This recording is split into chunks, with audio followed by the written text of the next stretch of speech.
Ladies and gentlemen, please remain seated for the presentation of the Congressional Gold Medal by members of the United States Congress.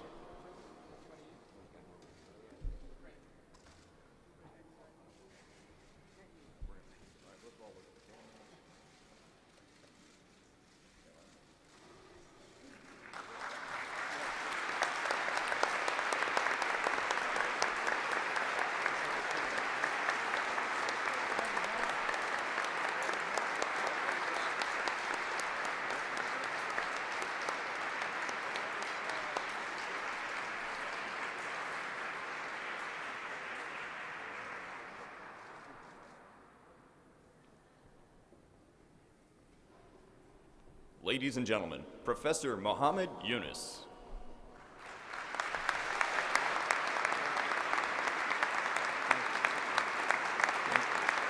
Thank you. Wow. Thank you. Thank you so much. Thank you. Thank you. Thank you. Thank you. Thank you. Thank you. Thank you. Thank you. What an amazing experience for any human being. And all the beautiful words the leaders of this country was speaking about me, I just can't hold my tears. And all the time I was trying to tell people how I feel this is an important thing to pay attention to. Today I come to this August hall. I hear the endorsement in the loudest voice, in the most powerful voice possible. That itself is the greatest award that I could receive anywhere, anytime. And thank you very much for saying these words and endorsing these ideas. I came to this Capitol Hill many years back in 1971. I had no idea what this whole complex is all about. Totally puzzled. I came as a desperate young man because peoples were being killed in my country, and we declared our country as an independent country, Bangladesh. And the US was not supporting our cause. So I was teaching, I was 31-year-old, teaching in Middle Tennessee State University, left my job, settled down in Washington just to lobby at every single senator, every single congressman that I could hold of. In the process, I became an expert in the geography of this Capitol Hill. It's a very complex geography, and the topography of it, underground, overground, and all that. I could be very good congressional assistant for anybody. I'd do a very good job. So I learned a lot about the system that it works here. I was amazed when the government was opposing cause of Bangladesh, congressmen, senators supporting our cause. So I see that is a completely different thing that I never heard that it could be possible. They were standing for us. So my job is to bring from the constituencies of each senator, each congressman, to come here, guide them to the senator's office, congressman's office, and give them the briefing note what they should be telling to their congressmen to support us. And tremendous amount of support that we built up in this country from the people while the government is opposed to it. I'll never forget that. I come back again in 1984, 85, for a different cause. This time I'm invited to tell my story about Grameen Bank. Nobody knew about it at that time. A group called Results. Nobody heard of them.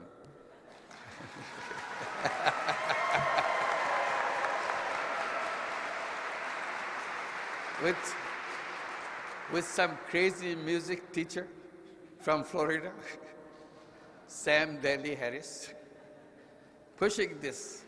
Microcredit is the answer.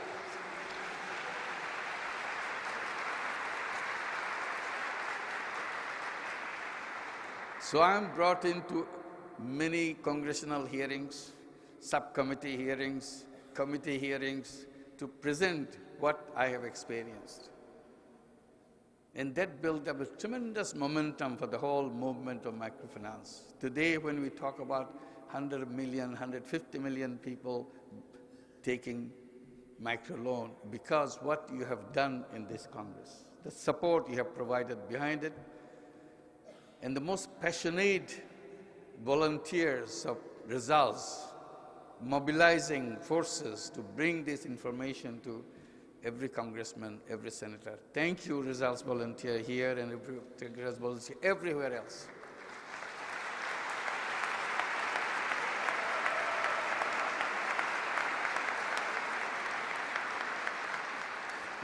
What is it I was trying to do?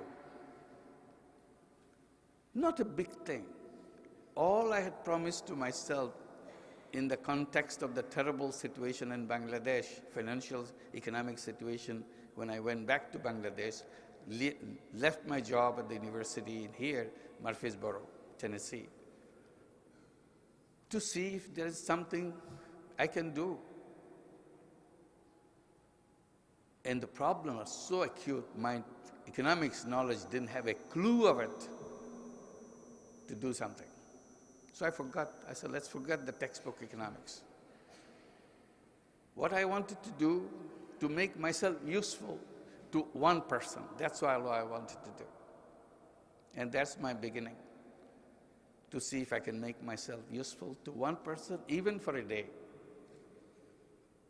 And I did a lot of little things. Well, the first big little thing I did, trying to protect people from loan sharking. So I said, such a complicated problem. But suddenly I thought it's such a simple thing for me. Why don't I lend the money? Why am I complaining about the loan sharks? If you want to get rid of them, just loan yourself. So I started loaning from my own pocket. And that was the beginning of the whole idea of microcredit. Today we are celebrating. And it expanded and impacted in people's lives. And the friends that I got all over the world, today I'm so happy that it can penetrate in every mind, the policymaker's mind. And I'm very happy today. I come back after 37 years after I created Grameen Bank to receive this wonderful honor that you gave me today, endorsing what I have done. And I'm receiving it not for me, for all these women who work so hard to make you convinced they can take care of themselves, given the support, the financial, institutional support, not charity, support for the right kind of an institution to help them to do the things they can do. So I'm receiving this award on behalf of those millions of those women in Bangladesh, and also on behalf of all the people of Bangladesh, because it's not only a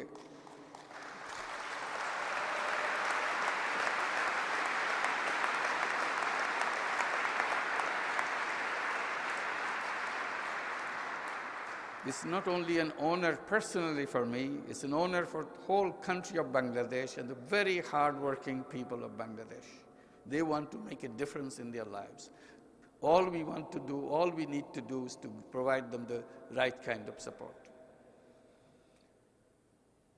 And I'm very happy to come back today with my family members. And I'm so happy that Monica could sing. It's beautiful.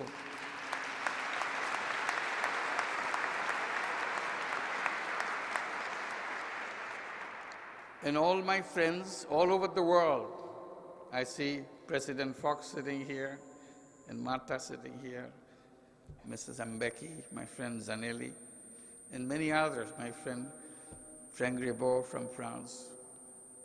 It's a global gathering of friends who believe in the cause that I have presented to you. And I think we can make a big difference in making it happen because of all the power that you give to us today. And every time I was doing microcredit in the villages, I see a lot of problems in the life of the people, particularly health problems, problems of housing, problems of nutrition. So every time I saw a problem, I wanted to solve it in my way, one person at a time. So my response to each problem was to create a business to solve the problem. So I created company after company. Some of them became very large companies. Solar home system companies. Nobody believed solar home system could work in Bangladesh, particularly in the rural areas. I created a company. I said, no, let's try it. Don't give it up. We don't have electricity. There's a good chance to bring renewable energy in the villages. To create this tiny little company to sell 1 or 2 solar home systems. People didn't believe in it.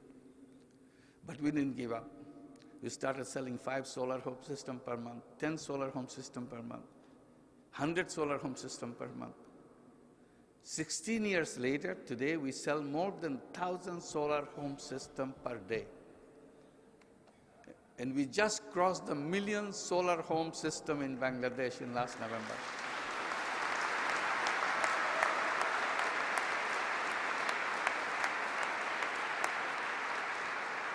It's a business, but business do not make money. That's what another thing I bring out. People are poor not because something is wrong with them. Poverty is not created by poor people.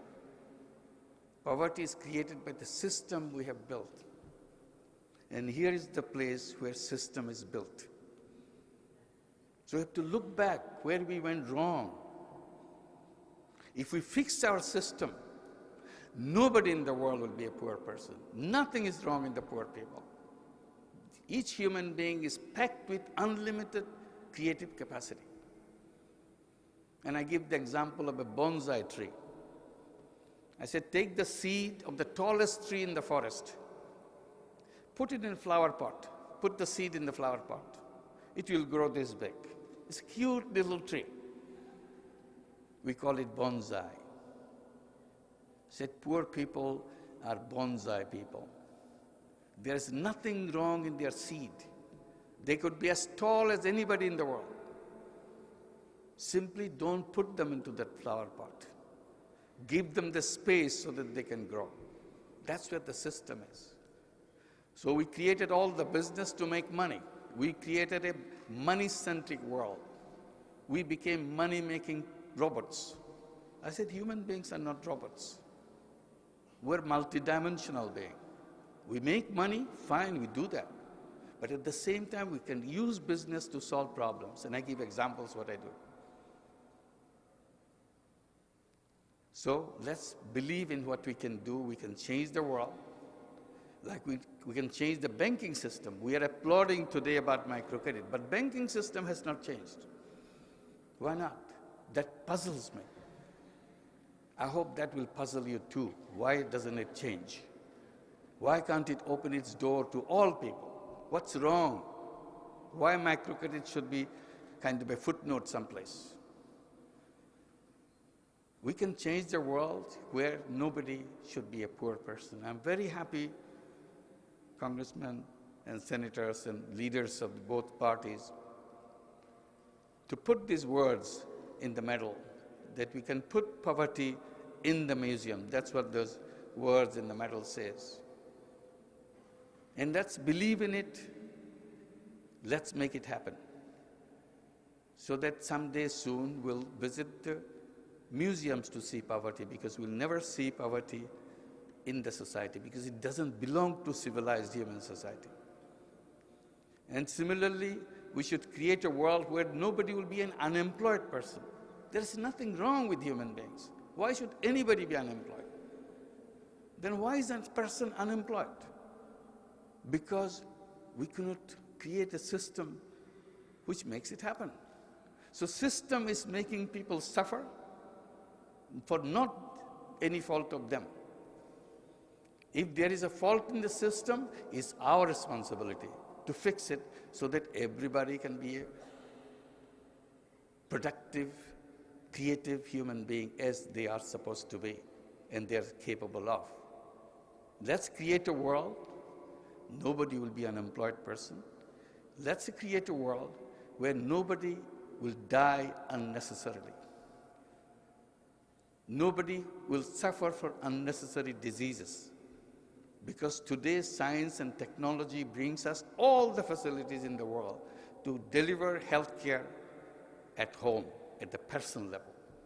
We don't have to go through the old-fashioned ways of big machines, hospitals and clinics and everything else. It can be done with a mobile phone, or as simple as that.